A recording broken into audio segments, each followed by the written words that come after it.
ಒಂದು ತಾಯಿಯ ಗರ್ಭದಿಂದ ಮಗು ಈ ಭೂಮಿಗೆ ಬರ್ತದೆ. ತಾಯಿಯ ಗರ್ಭದಿಂದ ಮಗು ಈ ಭೂಮಿಗೆ ಬರುವಾಗ ಹುಟ್ಟುವ ಮಗು ಅಳುತ್ತಾ ಈ ಭೂಮಿಗೆ ಬರ್ತದೆ. ಇಷ್ಟು ಜನ ನಾವು ಹುಟ್ಟಿ ಬಂದಿದ್ದೇವೆ, ಹಲವು ಮಕ್ಕಳು ಹುಟ್ಟಿ ಬರುವುದನ್ನು ನಾವು ನೋಡ್ತೇವೆ. ಯಾಕೆ ತಾಯಿಯ ಗರ್ಭದಿಂದ ಭೂಮಿಗೆ ಬರುವ ಮಗು ಅಳುತ್ತಾ ಹುಟ್ಟುತ್ತದೆ? ಏನು ಪಡಿಬೇಕು ಅಂತದು ಅಳುತ್ತದೆ. ಈ ಭೂಮಿಯನ್ನು ಬಿಟ್ಟು ಹೋಗುವಾಗ ಆ ವ್ಯಕ್ತಿ, ಈ ಭೂಮಿಯನ್ನು ಬಿಟ್ಟು ಹೋಗುವ ವ್ಯಕ್ತಿನೂ ಅಳುತ್ತಾನೆ, ಅಳ್ಕೊಂತ ಹೋಗ್ತಾನೆ. ಹುಟ್ಟುವ ಮಗುವೂ ಅಳುತ್ತದೆ, ಭೂಮಿಗೆ ಬರುವ ಮಗುವೂ ಅಳುತ್ತದೆ, ಭೂಮಿಯನ್ನು ಬಿಟ್ಟು ಹೋಗುವ ವ್ಯಕ್ತಿನೂ ಅಳ್ಕೊಂತ ಹೋಗ್ತಾನೆ. ಭೂಮಿಗೆ ಬರುವ ಮಗು ಅಳ್ತಾ ಬಂತಲ್ಲ, ಅದು ಯಾಕೆ ಅಳ್ಕೊಂತ ಬಂತು? ಈ ಭೂಮಿಯನ್ನು ಬಿಟ್ಟು ಹೋಗುವ ಮನುಷ್ಯ ಅಳ್ಕೊಂತ ಹೊಂಟನಲ್ಲ, ಅವ ಯಾಕೆ ಅಳಕತ್ತಾನ? ಭೂಮಿಗೆ ಬಂದ ಮಗುವು ಅಳಕತ್ತೈತಿ, ಏನು ಪಡಿಬೇಕಂತ ಮಗು ಅಳಕತ್ತೈತಿ. ಮತ್ತು ಈ ಭೂಮಿಯನ್ನು ಬಿಟ್ಟು ಹೋಗುವ ಮನುಷ್ಯ ಏನನ್ನು ಇಲ್ಲಿ ಕಳ್ಕೊಂಡಿನಿ ಅಂತ ಅವ ಅಳಕತ್ತಾನ. ಒಂದು ಮಗುವಿನ ಬಯಕೆ ಅದು ಅಳಾಕತ್ತೈತಿ, ಏನು ಪಡ್ಕೋಬೇಕಂತದು ಅಳಾಕತ್ತೈತಿ ಅಂದ್ರೆ ಸಂತೋಷ. ಒಬ್ಬ ವ್ಯಕ್ತಿ ಈ ಜಗತ್ತನ್ನು ಬಿಟ್ಟು ಹೋಗುವಾಗ ಅಳಾಕತ್ತಿದ್ದು ಯಾಕಂದ್ರೆ ಏನು ಕಳ್ಕೊಂಡಿದ್ದ ಕಳಕತ್ತಾನಂದ್ರೆ ಸಂತೋಷ ಕಳ್ಕೊಂಡನ, ಅದೇ ಪಡೀಲಿಲ್ಲ ಅಂತ ಅವನು ಅಳಾಕತ್ತಾನ. ಮನುಷ್ಯ ಹುಟ್ಟಿನಿಂದ ಸಾಯಿವರೆಗೆ ನಾವೆಲ್ಲ ಬಯಸುವುದು, ನಮ್ಮ ಇಚ್ಛೆ, ಪರಮ ಗುರಿ ಏನು ಅಂದ್ರೆ ನಮಗೆ ದುಃಖ ಇರಬಾರ್ದು, ನಾವೆಲ್ಲ ಸಂತೋಷವಾಗಿ ಬದುಕಬೇಕಂತ. ನಮ್ಮೆಲ್ಲರ ಅಪೇಕ್ಷೆ ಅದೇ ಅದಾವಿಲ್ಲ, ನಾವೆಲ್ಲರೂ ಸಂತೋಷವಾಗಿರಬೇಕು ಅಂತ. ಸಂತೋಷವಾಗಿರಲಿಕ್ಕೆ ಏನು ಬೇಕು ಮನುಷ್ಯನಿಗೆ? ಉಣ್ಲಿಕ್ಕೆ ಅನ್ನ ಬೇಕು, ಉಡ್ಲಿಕ್ಕೆ ಅರಿವೆ ಬೇಕು, ಇರಲಿಕ್ಕೆ ಆಶ್ರಯ ಬೇಕು. ಇಷ್ಟೇ ಇದ್ದರೆ ಸಂತೋಷವಾಗಿರಲಿಕ್ಕೆ ಸಾಧ್ಯ ಇಲ್ಲ. ಅನ್ನ ಬೇಕು, ಆಶ್ರಯ ಬೇಕು, ಅರಿವೆ ಬೇಕು. ಇಷ್ಟೇ ಇದ್ದರೆ ಸಂತೋಷವಾಗಿರಲಿಕ್ಕೆ ಸಾಧ್ಯ ಇಲ್ಲ ಮನುಷ್ಯ. ಅನ್ನ, ಆಶ್ರಯ, ಅರಿವೆಯ ಜೊತೆ ಹೇಗೆ ಬದುಕಬೇಕು ಭೂಮಿಯ ಮೇಲೆ ಅನ್ನುವ ಅರಿವು ಬೇಕು, ಅಂದಾಗ ಅವ ಸಂತೋಷವಾಗಿರಲಿಕ್ಕೆ ಸಾಧ್ಯ ಇದೆ. ಅರಿವು ಇಲ್ಲದೆ ಇಲ್ಲಿ ಸಂತೋಷವಾಗಿ ಬದುಕಲಿಕ್ಕೆ ಸಾಧ್ಯ ಇಲ್ಲ. ನೀವು ಅನ್ಬೋದು, ಒಬ್ಬ ಅರಿವುಳ್ಳಂಥ ವ್ಯಕ್ತಿ, ಪ್ರಜ್ಞೆ, ಅರಿವು, ವಿಚಾರ, ಜ್ಞಾನ ಬದುಕಿನಲ್ಲಿ ಸಂತೋಷ ಕೊಡ್ತದೆ. ಈಗ ಒಂದು ಕಲ್ಲು ತಂದು ಕೊಟ್ರಿ, ನೀವು ಒಂದು ಕಲ್ಲು ತಂದು ಕೊಟ್ರೆ ಅರಿವಿಲ್ಲದ ವ್ಯಕ್ತಿ ಅದನ್ನು ಸುತ್ತಿಗೆ ತೊಗೊಂಡು ಹೊಡೆದು ಕಂಕರ ಮಾಡ್ತಾನೆ. ಅದೇ ಅವನಿಗೆ ಅರಿವು, ಪ್ರಜ್ಞೆ, ಕಲಾತ್ಮಕತೆ, ಸೃಜನಶೀಲತೆ ಇತ್ತು ಅಂದ್ರೆ, ಸೃಜನಶೀಲತೆ, ಅರಿವು ಇಲ್ಲದವ ಕಲ್ಲು ತಂದು ಕೊಟ್ಟರೆ ಅದನ್ನು ಒಡೆದು ಕಂಕರ ಮಾಡ್ತಾನ. ಅರಿವು, ಸೃಜನಶೀಲತೆಯುಳ್ಳ ವ್ಯಕ್ತಿಗೆ ಅದೇ ಕಲ್ಲು ಕೊಟ್ಟರೆ ಇಲ್ಲಾರ್ದವ ಆ ಕಲ್ಲಿನಿಂದ ಕಂಕರ ಮಾಡ್ತಾನ. ಅರಿವಿದ್ದವ ಅದೇ ಕಲ್ಲಿನಿಂದ ಶಂಕರನನ್ನೇ ನಿರ್ಮಾಣ ಮಾಡ್ತಾನ. ಅರಿವು ಏದನ್ನು ಮಾಡ್ತದೆ. ನೀವು ಅನ್ಬೋದು, ಅಲ್ರಿ ನಮಗೇನು ಅರಿವಿಲ್ಲೇನೋ ಅಂತ. ಈಗ ನೀವು ನೋಡಿ, ನಿಮ್ದೊಂದು ಮೊಬೈಲ್ ಇರ್ತದೆ. ಮೊಬೈಲ್ ಬಿದ್ದರೂ ಒಡಿತೈತೆ ಅಂತ ತಿಳ್ಕೊಂಡು ಅದಕ್ಕೊಂದು ಸ್ಕ್ರೀನ್ ಗಾರ್ಡ್ ಹಾಕ್ತಿರಿಲ್ಲ, ನೀವೆಲ್ಲ ಹಾಕ್ತಿರಿಲ್ಲ? ಮೊಬೈಲ್ ಬಿದ್ದರೂ ಒಡಿತೈತಿ ಅಂತ, ಮೊಬೈಲ್ ಒಡಿಬಾರ್ದಂತ ಒಂದು ಸ್ಕ್ರೀನ್ ಗಾರ್ಡ್ ಹಾಕ್ತಿರಿ. ಮತ್ತು ಗಾಡಿ ಮೇಲೆ ಹೋಗಾಗ ಕೆಳಗೆ ಬಿದ್ದರೆ ತಲೆ ಒಡಿತೈತಿ ಅಂತ ಹೆಲ್ಮೆಟ್ ಹಾಕೋಲಾರ್ದು ಅಡ್ಡಾಡಿರ್ತೀವಲ್ಲ, ಮತ್ತು ಅರಿವು ಐತೆ, ನಮಗೆ ಅರಿವಿದ್ರೆ ನಾವ್ಯಾಕೆ ಮಾಡ್ತಿದ್ವಿ ಇದನ್ನು? ಅರಿವು ಎಷ್ಟು ದೊಡ್ಡ ಕೆಲಸ ಮಾಡ್ತೈತಿ. ಕರ್ನಾಟಕ ಕನ್ನಡ ಭಾಷೆ ಐತಿ, ಇಲ್ಲಿ ಎಷ್ಟು ಮೂಲಾಕ್ಷರಗಳದಾವ? 49 ಮೂಲಾಕ್ಷರದಾವ. ಇದೇ 49 ಮೂಲಾಕ್ಷರಗಳನ್ನು ಬಳಸಿದ ಬೇಂದ್ರೆ, ಕುವೆಂಪು ಜ್ಞಾನಪೀಠ ಪ್ರಶಸ್ತಿ ತಗೊಂಡ್ರು. ನಾವು ಅದೇ 49 ಅಕ್ಷರದ ಭಾಷೆಯನ್ನೇ ಬಳಸ್ತೀವಿ. ನಾವೇನು ಮಾಡಿವಿ? ಅದೇ ಭಾಷೆ ಬಳಸಿ ಇನ್ನೊಬ್ಬರು ಬೆಂಕಿ ಹಚ್ಚೋ ಕೆಲಸ ಮಾಡಿವಿ. ಯಾವ ಪ್ರಶಸ್ತಿನೂ ಬಂದಿಲ್ಲ ನಮಗೆ. ಅಂದ್ರೆ ಅರಿವುಳ್ಳಂಥ ವ್ಯಕ್ತಿ ಇದನ್ನೇ ಬಳಸಿ ಜ್ಞಾನಪೀಠ ಪ್ರಶಸ್ತಿ ತಗೊಂಡ, ಅರಿವಿಲ್ಲಾರ್ದ ನಾವು ಬೆಂಕಿ ಹಚ್ಚೋ ಕೆಲಸ ಮಾಡ್ತಾನೆ ಅಷ್ಟೆ. ಈಗ ನಿಮಗೆ ಹಾಲೈತಿ, ಹಾಲು ಕುಡಿದ್ರೆ ಏನು ಗೊತ್ತಾಗ್ತೈತಿ, ಏನು ಬರ್ತೈತಿ ಅಂತ ಗೊತ್ತೈತೆ ಇಲ್ಲ. ಅಲ್ಕೋ ಹಾಲು ಕುಡಿದ್ರೆ ಏನಾಗ್ತೈತಿ ಅಂತಲೂ ಗೊತ್ತೈತಿ. ಆದ್ರೆ ಅಲ್ಕೋ ಹಾಲು ಅಂದ್ರೆ ಗೊತ್ತಾಗ್ತೈತಿಲ್ಲ. ಭಾಳ ಸಾತ್ವಿಕ ಜನ ಅಂಥವು ಗೊತ್ತಾಗೋದಿಲ್ಲ. ಯಾಕಂದ್ರೆ ಮಂದ್ಯಾಗ ಮುಟ್ಟದವರಲ್ಲ. ಹೊಲ ಗಿಲ್ಲ ಸಂಧಿ ಬೇನ್ ಗಿಡದ ಬುಡಕ್ಕೆ ನೋಡಿದ್ರೆ ಬರೀ ಅವ ಬಿದ್ದಿರ್ತಾವ. ಈ ಹೊಸ ಪ್ಲಾಟ್ ಮಾಡಿರ್ತಾರ ನೋಡಿ, ಅಲ್ಲಂತೂ ಅವರೇ ಇರ್ತಾರೆ ಎಲ್ಲ. ಹಾಲು ಕುಡಿದ್ರೆ ಏನಾಗ್ತೈತಿ, ಅಲ್ಕೋ ಹಾಲು ಕುಡಿದ್ರೆ ಏನಾಗ್ತೈತಿ ಅನ್ನೋ ಅರಿವು ನಮಗಿಲ್ಲ. ಅದಕ್ಕೆ ಅಲ್ಕೋ ಹಾಲು ಕುಡಿತೀವಿ. ಮತ್ತು ಅವ್ರು ಕುಡಿಯೋರು ಅದರಲ್ಲ ಬಹಳ ದೇಶಭಕ್ತರು, ನಾಡಿನ ಭಕ್ತರು. ಪಾಪ ಅವರು ತಪ್ಪನಬಾರ್ದು ಅವ್ರದ್ದು. ಯಾಕಂದ್ರೆ ಅವರು ಕುಡಿದೇ ಇದ್ರೆ ಸರ್ಕಾರಗಳ ನಡೆಯೋದಿಲ್ಲ. ಅದಕ್ಕೆ ಕುಡಿತಾರೆ ಅವರು. ಭಾಳ ಕಟ್ಟ ದೇಶಭಕ್ತರು ಅವರು. ಮತ್ತು ಎಷ್ಟೋ ಮಂದಿ ಕುಡಿದು ಬಿದ್ದು ಸತ್ತು ಕುಡಿದವರ ಹೆಣಗಳ ದಿಬ್ಬಣದ ಮೇಲೆ ಸರ್ಕಾರ ನಡೆಸುವಂಥ ಅರಿವುಳ್ಳವರು ದೊಡ್ಡವರು ಅದರಲ್ಲ. ನಾವೆಷ್ಟು ದೊಡ್ಡವ್ರು ಇರ್ಬೇಕು ಮ್ಯಾಲ ಕುಂತವ್ರು. ನಮಗೆಂಥ ಅರಿವಿರಬೇಡ. ಅಂದ್ರೆ ಮನುಷ್ಯನಿಗೆ ಜೀವನದಲ್ಲಿ ಬೇಕಾದದ್ದು ಅರಿವು. ಅರಿವು ತಪ್ಪಿತು ಅಂದ್ರೆ ಬದುಕು ಕೆಡುತ್ತದೆ. ಇವತ್ತೆಲ್ಲ ಗುರುಗಳು ಮಾತಾಡಿದ್ರಲ್ಲ, ವಿಚಾರ ಬೇಕು, ಜ್ಞಾನ ಬೇಕು, ಅರಿವು ಬೇಕು. ಅದಕ್ಕಾಗಿ ಮನುಷ್ಯ ಜೀವನದ ತುಂಬ ಹುಟ್ಟಿನಿಂದ ಸಾಯುವವರೆಗೆ ಮಾಡುವ ಒಂದೇ ಒಂದು ಕೆಲಸ ಅಂದ್ರೆ ಕಲಿಯುವುದು. ಕಲಿಬೇಕು ಮನುಷ್ಯ. ಇಲ್ಲಿ ಈ ಜಗತ್ತು ಬಹಳ ಕಲಿಸ್ತದೆ. ಏನು ಕಲಿಬೇಕು ಜೀವನದೊಳಗೆ? ಪ್ರತಿ ಕ್ಷಣ ಇಲ್ಲಿ ಕಲಿಯುವುದಿದೆ. ಜೀವನದ ತುಂಬ ಏನು ಮಾಡಬೇಕ್ರಿ ಅಂದ್ರೆ ಹೊಸದನ್ನು ಕಲಿಯುವುದು. ಪ್ರತಿ ಕ್ಷಣ, ಬದುಕಿನ ಪ್ರತಿ ಕ್ಷಣ ನಮಗೆ ಪಾಠ ಕಲಿಸ್ತದೆ. Don't stop learning because life will not stop teaching. It will never stop teaching. ಜೀವನ ಮನುಷ್ಯನಿಗೆ ಪ್ರತಿ ಕ್ಷಣ ಬದುಕುವುದನ್ನು ಕಲಿಸ್ತದೆ. ಸಾಲಿ ಕಲ್ತವ್ರು ಅಷ್ಟ ಕಲಿಸ್ತಾರಂತಲ್ಲ. ಈಗ ನಮ್ಮಪ್ಪ ಅದಾನ, ಅವ ಸಾಲಿ ಕಲ್ತಿಲ್ಲ. ನಾನು ಕಟ್ಟಿ ಮೇಲೆ ಹಾಳು ಹರಟಿ ಮಾಡ್ಕೊಂತ ಕುಂತಾಗ ನಮಗೆಲ್ಲರಿಗೂ ಇದಕ್ಕೆ ಅನುಭವ ಐತೆ ಇಲ್ಲ. ನಮ್ಮಪ್ಪ ಸಾಲಿ ಕಲಿಲಾರ್ದಪ್ಪ ನಮಗೇನು ಹೇಳ್ಯಾನ ಅಂದ್ರೆ, ನೋಡು ಹಿಂಗೆ ಮಂದಿ ಕೂಡ ಹಾಳು ಹರಟಿ ಮಾಡಬೇಡ, ದುಡ್ಯಾಗದ ಕಲಿ. ಮಂದಿಗೆ ನಂಬಿ ಕೆಟ್ಟವ್ರದಾರ, ಮಣ್ಣಿಗೆ ನಂಬಿ ಕೆಟ್ಟವ್ರಿಲ್ಲ ಅಂತ ನಮ್ಮಪ್ಪ ಕಲಿಸಿಲ್ಲ ನಮಗೆಲ್ಲ ಹೇಳಿ. ಅವ ಸಾಲಿ ಕಲ್ತಿಲ್ಲ, ಆದ್ರೆ ಆತನ ಮಾತಿನಲ್ಲಿ ಎಷ್ಟು ಜ್ಞಾನ ಐತೆ.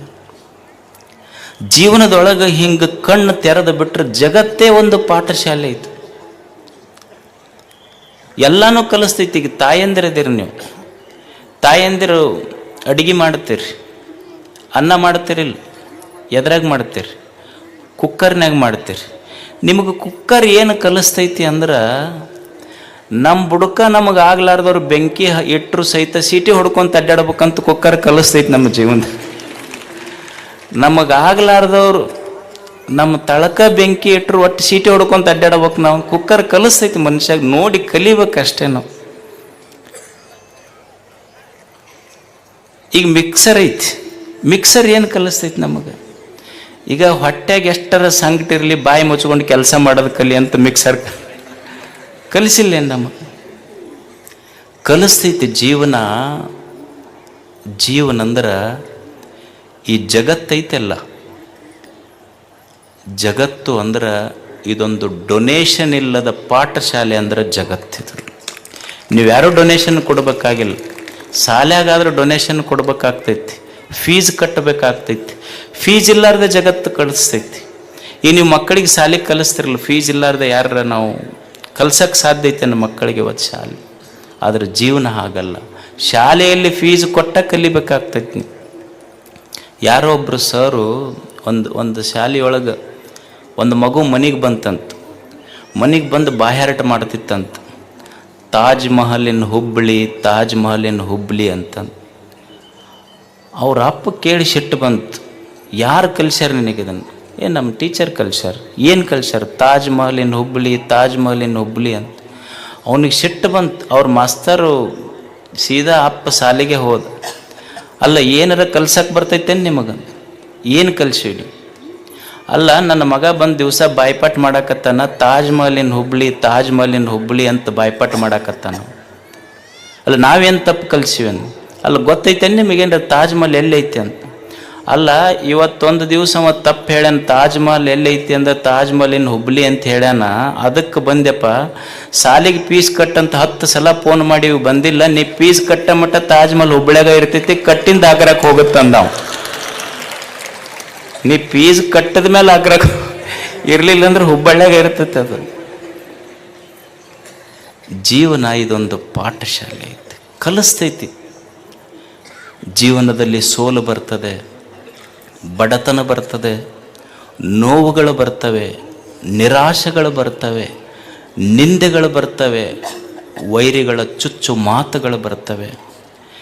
ಇದೆಲ್ಲವನ್ನು ಮೀರಿ ಬದುಕುವುದನ್ನು ಪುಸ್ತಕ ಓದಿ ಕಲೀಲಿಕ್ಕಾಗೋದಿಲ್ಲ, ಜಗತ್ತು ನೋಡಿ ಕಲಿಬೇಕಾಗ್ತದೆ. ಇವತ್ತು ನಾವು ಅಂತಿರ್ತೀವಿ, ಏನ್ರಿ ನಮ್ಮ ಕಷ್ಟದ ಕಾಲಕ್ಕೆ ಯಾರೂ ಆಗಲಿಲ್ಲ, ನಾವು ಎಷ್ಟು ಮಂದಿಗೆ ಆಗಿದ್ದೀವಿ, ನಮ್ಮ ಕಷ್ಟದ ಕಾಲಕ್ಕೆ ಯಾರೂ ಆಗಲಿಲ್ಲ ಅಂತ ನಾವು ಭಾಳ ತಾಪ್ ಮಾಡ್ಕೊತೀವಿಲ್ಲ. ಇದು ಸಹಜ ಐತಿಲ್ಲ ನಮ್ಮ ಜೀವನದೊಳಗೆ.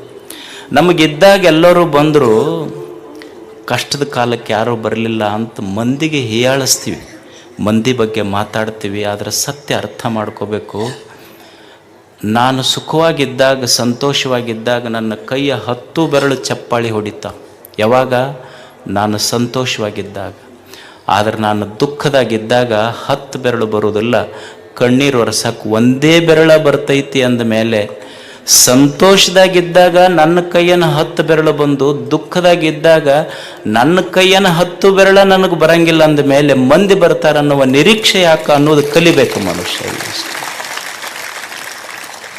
ಮಂದಿಯನ್ನು ನಿರೀಕ್ಷೆ ಮಾಡಿ ಕಲಿಯುವುದಲ್ಲ. ಬಡತನ ಬರ್ತೈತಿ, ಕಲಿಯೋದು ಏನು? ಬಡತನ ಬಂದರೆ ಏನಾಗುತ್ತೆ? ನಿನ್ನೆ ಹೇಳ್ತಾ ಇದ್ದೆಲ್ಲ, ಮನುಷ್ಯನಿಗೆ ತುಂಬಿದ ಪಾಕೆಟ್, ತುಂಬಿದ ಜೇಬ 100 ಆಟ ಕಲಿಸಿದ್ರೆ ಖಾಲಿ ಜೇಬು ಜೀವನದೊಳಗೆ 100 ಪಾಠ ಕಲಿಸ್ತೈತೆ ಅಂತ. ಅದನ್ನು ಕಲಿಬೇಕು ಮನುಷ್ಯ.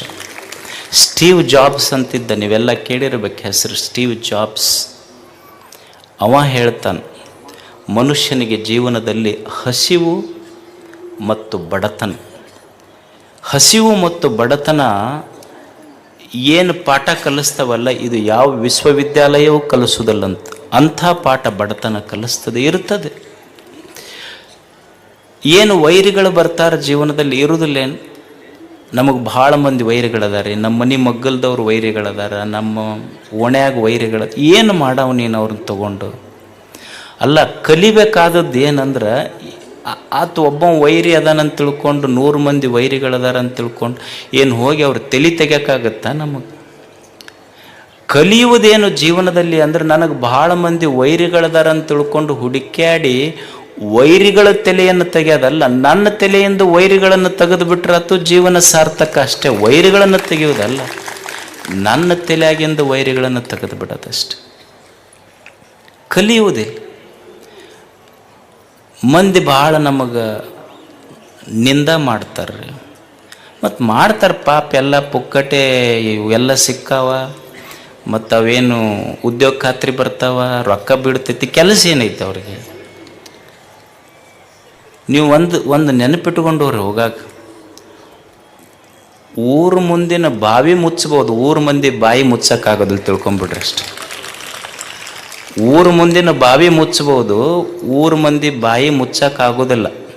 ಅಕಸ್ಮಾತ್ ಒಂದು ವೇಳೆ ನೀ ಬಿದ್ದಿ ಅಂದ್ರೆ ಬಾಯಾಗ, ನಿನ್ನ ದೈವ ಚಲೋ ಇತ್ತು ಅಂದ್ರೆ ಬಾವ್ಯಾಗಿಂದ ಎದ್ದು ಬರ್ತಿ. ಆದ್ರೆ ನಿನ್ನ ಅದೃಷ್ಟ ಇರಲಿ ಬಿಡಲಿ, ಆದ್ರೆ ಊರು ಮಂದಿ ಬಾಯಾಗಿಂದ ಪಾರಾಗೋದು ಕಷ್ಟ ಐತಿ. ಅದಕ್ಕೆ ಮನುಷ್ಯ ಊರು ಅಂದಮೇಲೆ ಒಂದಿಷ್ಟು ಆಡ್ತಿರ್ತಾವ ಅಷ್ಟೇ. ನಾ ಭಾಳ ಸಲ ಇದನ್ನು ಹೇಳ್ತಿರ್ತೀನಿ. ಏನಂದ್ರೆ, ಈಗ ನಿನ್ನೆ ಮೊನ್ನೆ ಅಡುಗೆ ಮಾಡಿರ್ತಾರೆ ಮನ್ಯಾಗ, ಅಡುಗೆ ಮಾಡಿದ್ದು ನಮಗೆ ತಂದಿಟ್ಟು ಕೂಡಲೇ ನಾವು ಮನ್ಯಾಗ ಸಿಟ್ಟಿಗೆ ಹೇಳ್ತೀವಿ. ಏನಂತೀವಿ ಅಂತಾರಿಲ್ಲ ಗಂಡು ಮಕ್ಕಳು, ನಿನ್ನೆ ಮೊನ್ನೆ ತಂದಿಟ್ಟು ನನಗೆ ಹಳಸಿದ್ದು ಯಾರು ಉಣ್ತಾರೆ ಮನ್ಯಾಗ ಅನ್ನೋದಿಲ್ಲ ನೀವು. ಏನಾಗ್ತೈತೆ ಉಣ್ರಿ, ಏನು ಒಂದು ಸಮಸ್ಯೆ ಏನು? ಅಲ್ಲ, ನಿನ್ನೆ ಮೊನ್ನೆ ಮಾಡಿದ ಹಳಸಿದ ಅಡುಗೆ ಉಂಡ್ರೆ ಹೊಟ್ಟೆ ಕೆಡ್ತೈತೆ ಅಂತ ನಮಗೆ ಗೊತ್ತೈತೆ ಇಲ್ಲ? ನಿನ್ನೆ ಮೊನ್ನೆ ಮಾಡಿದ ಹಳಸಿದ ಅಡುಗೆ ಉಂಡ್ರೆ ಹೊಟ್ಟೆ ಕೆಡ್ತೈತಿ, ನಿನ್ನೆ ಮೊನ್ನೆ ಆಡಿದ ಮಾತು ತಲೆಯಾಗಿ ಇಟ್ಕೊಂಡ್ರೆ ತಲೆನೂ ಕೆಡ್ತೈತೆ ಅಂತ ಗೊತ್ತಿರ್ಬೇಕು ಮನುಷ್ಯಾಗ. ಇದನ್ನು ಕಲಿಯೋದು ಜೀವನದೊಳಗೆ ಅಷ್ಟೆ. ಅದಕ್ಕೆ ಜೀವನ ಅಂದ್ರೆ ಕಲಿಯೋದಷ್ಟೇ ಇಲ್ಲ. ಏನು ಕಲಿಯೋದು ಅಂದ್ರೆ ನಾ ಅನ್ಕೊಂಡಂಗೆ ನನ್ನ ಇಚ್ಛೆಯಂತೆ ಜಗತ್ತು ನಡೆಯುವುದಿಲ್ಲ. ಇಲ್ಲಿ ನಾವೇನು ಕಲಿಬೇಕು ಅಂದ್ರೆ ನನ್ನ ಇಚ್ಛೆಯಂತೆ ನಾ ಅನ್ಕೊಂಡಂಗೆ ಈ ಜಗತ್ತು ನಡೆಯುವುದಿಲ್ಲ. ಈಗ ಯಾವ ಅತ್ತಿಗೆ ಇಚ್ಛೆ ಇಲ್ಲ ಹೇಳಿ, ನನ್ನ ಸೊಸೆ ಬಂದು ಬಿಸಿ ರೊಟ್ಟಿ ಮಾಡಿ ಕೊಡ್ಬೇಕಂತ ಆ ಅತ್ತಿಗೆ ಇಚ್ಛೆ ಇರೋದು ಎಲ್ಲ ಅತ್ತಿಯವ್ರಿಗೆ ಇರುತ್ತೆ. ಅಲ್ಲಿ ಉಂಡ ರೇಸ್ ಮಂದಿ ಅವ್ರು ಕೇಳ್ರಿ ಹೇಳ್ತಾರೆ ಅವರು ಅಷ್ಟು. ಆಕೆ ಕನ್ಯಾ ನೋಡಕ್ಕೆ ಹೋದ್ಲ ಅತ್ತಿ, ಹೋದಾಗ ಕೇಳಿ ಏನು ಬರ್ತೈತಿ ನನಗೆ? ಇಡ್ಲಿ ದೋಸೆ, ಇಡ್ಲಿ ಬರ್ತೈತಿ, ದೋಸೆ ಬರ್ತೈತಿ, ಹೋಳಿಗೆ ಬರ್ತೈತಿ ಅಂತ ಎಲ್ಲ ಬರ್ತೈತೆ ಅನ್ನಂತ ಕೇಳಲತ್ತಿ. ಇವು ಆರ್ಡರ್ ಕೊಟ್ಟರು ಹೋಟೆಲ್ನಾಗ ಎಲ್ಲ ಬರ್ತಾವಂದ್ಲಕ್ಕೆ. ಅಂದ್ರೆ ಯಾರಿಗೆ ಇಚ್ಛೆ ಇಲ್ಲ, ನಮ್ಮ ಇಚ್ಛೆಯಂತೆ ಜಗತ್ತು ನಡೆಯುವುದಿಲ್ಲ. ಇಲ್ಲಿ ಕಲಿಬೇಕಾದದ್ದು ಏನು ಜೀವನದೊಳಗೆ ಅಂದ್ರೆ ನನ್ನಿಚ್ಛೆಯಂತೆ ನನ್ನ ಜೀವನ ಜಗತ್ತು ನಡೆಯುವುದಿಲ್ಲ. ಜಗದ ಇಚ್ಛೆಗೆ ನನ್ನ ಜೀವನವನ್ನು ಹೊಂದಿಕೊಂಡು ಬದುಕುವುದೈತಲ್ಲ ಅವರಿಗೆ ಸಂತರಂತ ಕರೀತಾರೆ. ಇದನ್ನು ಕಲಿಯೋದು ಮನುಷ್ಯ. ಬುದ್ಧ ಇದರ ಅರ್ಥ ಇರುವುದನ್ನು ಇದ್ದಂತೆ ಸ್ವೀಕರಿಸುವವನಿಗೆ ಬುದ್ಧ ಅಂತ ಕರೀತಾರೆ. ಒಪ್ಪುಕೊಳ್ಳೋದು ಜೀವನದೊಳಗೆ. ಏನು ವಯಸ್ಸಾತು, ವಯಸ್ಸಾದ ಕೂಡಲೇ ಏನಂತೀರಿ ನೀವು? ಏನ್ರಿ ಸ್ವಸ್ಥರು ಮಕ್ಕಳು ಒಟ್ಟು ನಮಗೆ ಸೇರೋದಿಲ್ಲ. ಎಲ್ಲೋ ನಮ್ಮ ಹುಡುಗ ಹೇಳ್ತಿದ್ದು ಒಂದು ಆತು, ವಯಸ್ಸಾದ ಮೇಲೆ ಆಗೋದಲ್ಲ. ಏನು ಕಲಿಬೇಕಪ್ಪ ಮುಪ್ಪು ಬಂದ ಮೇಲೆ ಅಂದ್ರೆ, ಮುಪ್ಪು ಬಂದ ಮೇಲೆ ಗಪ್ಪಿರ್ಬೇಕಂತ. ಮುಪ್ಪು ಬಂದ ಮೇಲೆ ಗಪ್ಪಿರ್ಬೇಕು. ಮಗನ ಮಾತಾಡಿಸ್ಬೇಕಾದ್ರೆ ಸೊಸಿ ಮಾರಿ ನೋಡ್ಬೇಕು. ನನ್ನ ರೊಕ್ಕ ಎಣಸಕ್ಕ ನಾನಾ ಕಳ್ಳಾಗಬೇಕು. ಶಟ್ಕೊಂಡು ಕುಂತ್ರ ಶಟ್ಕೊಂಡು ಊಟ ಬಿಟ್ಟರೆ ಹೆಂಡತಿ ರಂಭಿಸ್ತಾಳ ಅನ್ನೋದು ತಲೆಯಾಗಿಂದ ಬಿಟ್ಟಿರ್ಬೇಕು. ಮುಪ್ಪು ಬಂದ ಮೇಲೆ ಗಪ್ಪಿರ್ಬೇಕಂತ ಇಷ್ಟು ಕಲಿಬೇಕು ಮನುಷ್ಯ. ಕಲಿಯುವುದಿಲ್ಲ ಅಷ್ಟೇ ಜೀವನದೊಳಗೆ. ಅದಕ್ಕೆ ಜೀವನ ಇದ್ದಂತೆ ಸ್ವೀಕರಿಸುವವನಿಗೆ ಸಂತ ಅಂತ ಕರೀತಾರೆ, ಜ್ಞಾನಿ ಅಂತ ಕರೀತಾರೆ. ಯಾಕಂದ್ರೆ ನಾನೇನು ಬಯಸ್ತೀನಲ್ಲ, ನಾನಿರುವುದು ವರ್ತಮಾನದಲ್ಲಿ, ನನ್ನ ಬಯಕೆಗಳಿರುವುದು ಭವಿಷ್ಯತ್ತಿನಲ್ಲಿ. ಅಂದ್ರೆ there is a difference, gap. ವರ್ತಮಾನಕ್ಕೂ ಭವಿಷ್ಯಕ್ಕೂ ಗ್ಯಾಪ್ ಇದೆ. ಅದಕ್ಕೆ ವರ್ತಮಾನದೊಳಗೆ ಏನು ಸಿಗುತ್ತದೆ, ನಿನ್ನೆ ಸತ್ತು ಹೋಗಿದೆ. Yesterday is dead, tomorrow is not yet born, what I have with me is today. ಇವತ್ತು ನನ್ನ ಕೈಯಾಗ ದೇವರು ಕೊಟ್ಟಾನಲ್ಲ, ಈ ಕ್ಷಣವನ್ನು ಅನುಭವಿಸುವುದಷ್ಟೇ, ಸಂತೋಷ ಪಡೋದು. ಇರುವುದನ್ನು ಇದ್ದಂತೆ ಸ್ವೀಕರಿಸುವುದು. ದೇವರು ನಮಗೇನು ಕೊಟ್ಟಾನ ಅದನ್ನು ನೋಡಿ ಸಂತೋಷ ಪಡಬೇಕು. ಅದು ಜೀವನ. ಒಬ್ಬರು ಗುರುಗಳು, ಅವ್ರ ಹತ್ರ ಒಂದು 3 ಜನ ಶಿಷ್ಯರು ಅಭ್ಯಾಸ ಮಾಡಿದರು. ಒಂದು ಗುರುಕುಲ ಇತ್ತದು. 3 ಜನ ಅವ್ರ ಹತ್ರ ಅಧ್ಯಯನ ಮಾಡಿ ಹೋದರು. ಹೋಗಿ ಮತ್ತೆ ಗುರುಗಳ ದರ್ಶನಕ್ಕೆ ಬಂದರು ಆಶ್ರಮಕ್ಕೆ. ಗುರುಗಳು 3 ಊಟಕ್ಕೆ ಕೊಟ್ಟರು. ಊಟಕ್ಕೆ ಒಬ್ಬನಿಗೆ ಬಂಗಾರದ ತಟ್ಟೆ ಕೊಟ್ಟರು, ಒಬ್ಬನಿಗೆ ಬೆಳ್ಳಿ ತಟ್ಟೆ ಕೊಟ್ಟರು, ಒಬ್ಬನಿಗೆ ಮಣ್ಣಿನ ಪ್ರಯಾಣ ಮಣ್ಣಿನ ತಟ್ಟೆ ಕೊಟ್ಟರು. ಎಲ್ಲರ ತಾಟಿನೊಳಗೂ ಒಂದೊಂದು ರೊಟ್ಟಿ ಹಾಕಿದ್ರು. ಉಂಡ್ರು. 3 ರೊಟ್ಟಿ ನೀಡಿದ್ರು ಗುರುಗಳು. ಒಬ್ಬನಿಗೆ ಬಂಗಾರ ತಟ್ಟೆ, ಒಬ್ಬನಿಗೆ ಬೆಳ್ಳಿ ತಟ್ಟೆ, ಒಬ್ಬನಿಗೆ ಮಣ್ಣಿನ ತಟ್ಟೆ ಕೊಟ್ಟು 3 ಒಂದೊಂದು ರೊಟ್ಟಿ ಹಾಕಿ ಊಟ ಮುಗಿದ ಮೇಲೆ ಮಣ್ಣಿನ ತಟ್ಟೆಯಲ್ಲಿ ಬೆಳ್ಳಿ ತಟ್ಟೆಯಲ್ಲಿ ಉಂಡ ಶಿಷ್ಯರು ಗುರುಗಳಿಗೆ ಬಂದು ಹೇಳಿದರು, ಅಲ್ಲ ನೀವು ಬಹಳ ದೊಡ್ಡವ್ರಂತ ತಿಳ್ಕೊಂಡಿದ್ವಿ ನಾವು. ನಮ್ಮ 3 ಬೇರೆ ಬೇರೆ ತಟ್ಟೆ ಕೊಟ್ರಿ ನೀವು. ಅವನಿಗೆ ಬಂಗಾರ ತಟ್ಟೆ ಕೊಟ್ರಿ, ಅವನಿಗೆ ಬೆಳ್ಳಿ ತಟ್ಟೆ ಕೊಟ್ರಿ, ನನಗೆ ನೋಡಿದ್ರೆ ಬರೀ ಮಣ್ಣಿನ ತಟ್ಟೆ ಕೊಟ್ರಿ ಅಂತ ಶಿಷ್ಯ ಕಂಪ್ಲೇಂಟ್ ಮಾಡಿದ ಗುರುಗಳಿಗೆ. ಅವಾಗ ಗುರು ಹೇಳ್ದ, ನೋಡು, ನಿನಗೆ ಅವನಿಗೆ ಬಂಗಾರದ ತಟ್ಟೆ ಕೊಟ್ಟಿರ್ಬೋದು, ಅವನಿಗೆ ಬೆಳ್ಳಿ ತಟ್ಟೆ ಕೊಟ್ಟಿರ್ಬೋದು, ನಿನಗೆ ಮಣ್ಣಿನ ತಟ್ಟೆ ಕೊಟ್ಟಿರ್ಬೋದು. ನಿನ್ನ ಲಕ್ಷ್ಯ ತಟ್ಟೆಯ ಕಡೆ ಹೋತೆ ಹೊರತು ತಟ್ಟೆಯಲ್ಲಿ ಹಾಕಿದ ರೊಟ್ಟಿ ಒಂದೇ ಅನ್ನುವ ಕಲ್ಪನಾ ನಿನಗೆ ಬರಲಿಲ್ಲಲ್ಲ. ಜೀವನದೊಳಗೆ ಒಬ್ಬ ಹೆಚ್ಚಿರ್ಬೋದು, ಒಬ್ಬರಿಗೆ ಕಡಿಮೆ ಇರ್ಬೋದು, ಒಬ್ಬ ಶ್ರೀಮಂತ ಇರ್ಬೋದು, ಒಬ್ಬ ಬಡವಿರ್ಬೋದು, ಒಬ್ಬ ಸುಂದರ ಇರ್ಬೋದು, ಒಬ್ಬ ಕಪ್ಪಿರ್ಬೋದು. ಆದರೆ ದೇವರು ನಮ್ಮ ತಟ್ಟೆಯಲ್ಲಿ ಸುಂದರವಾದ ಜೀವನವನ್ನು ಹಾಕಿದ್ದಾನೆ. ಈ ಜೀವನವನ್ನು ಏನು ಆಯುಷ್ಯ ಕೊಟ್ಟಾನ ಅವನಿಗೆ ಸಂತೋಷ ಆಗುವಂಗೆ ಬದುಕಿ ಹೋಗುವುದೇ ನಿಜವಾದ ಜಾತ್ರೆ. ಇದು ಜೀವನದ ಉದ್ದೇಶ ಅಷ್ಟೆ. ಇಲ್ಲೇನು ಯಾರೂ ಖಾಯಂ ಇರಾಕೆ ಬಂದಿಲ್ಲ.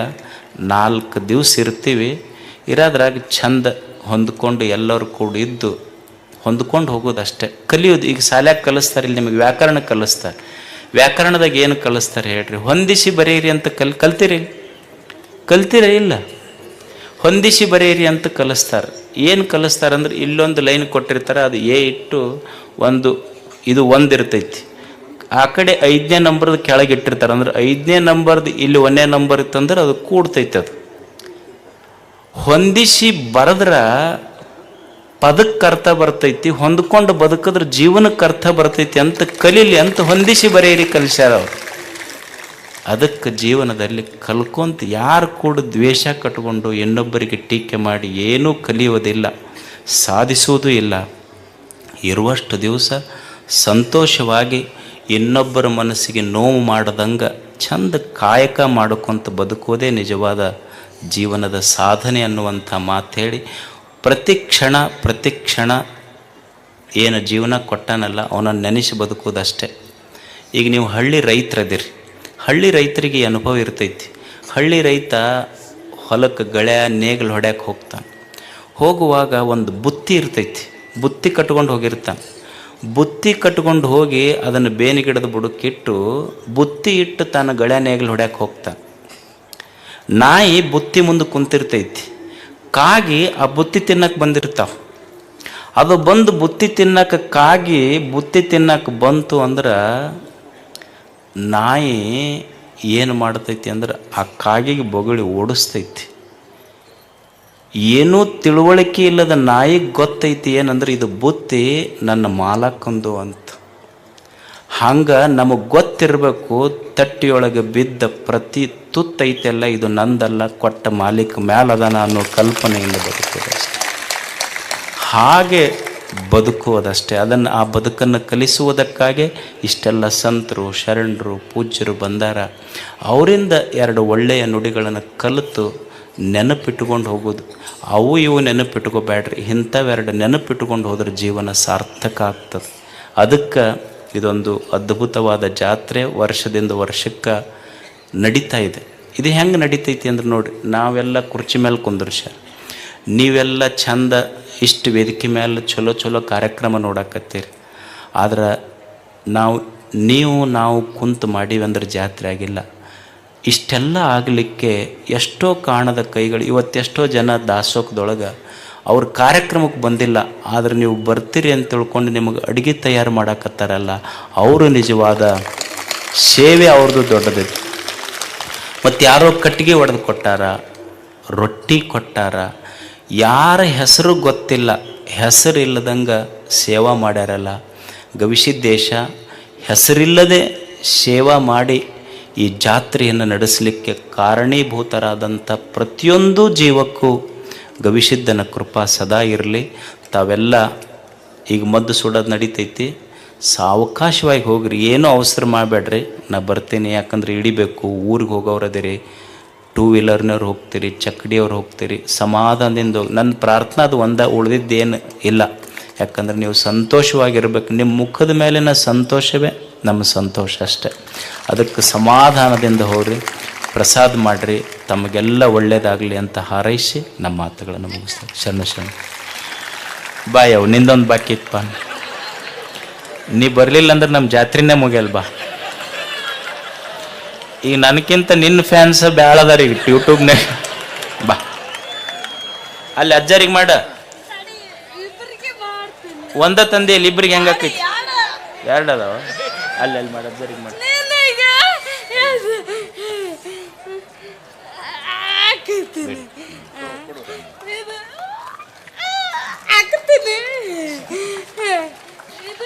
ಎಲ್ಲರೂ ಸಾವಕಾಶವಾಗಿ ಹೋಗ್ರಿ. ಶರಣಾರ್ಥಿ ಮೆಲ್ಕ್ ನಡ್ರಿ.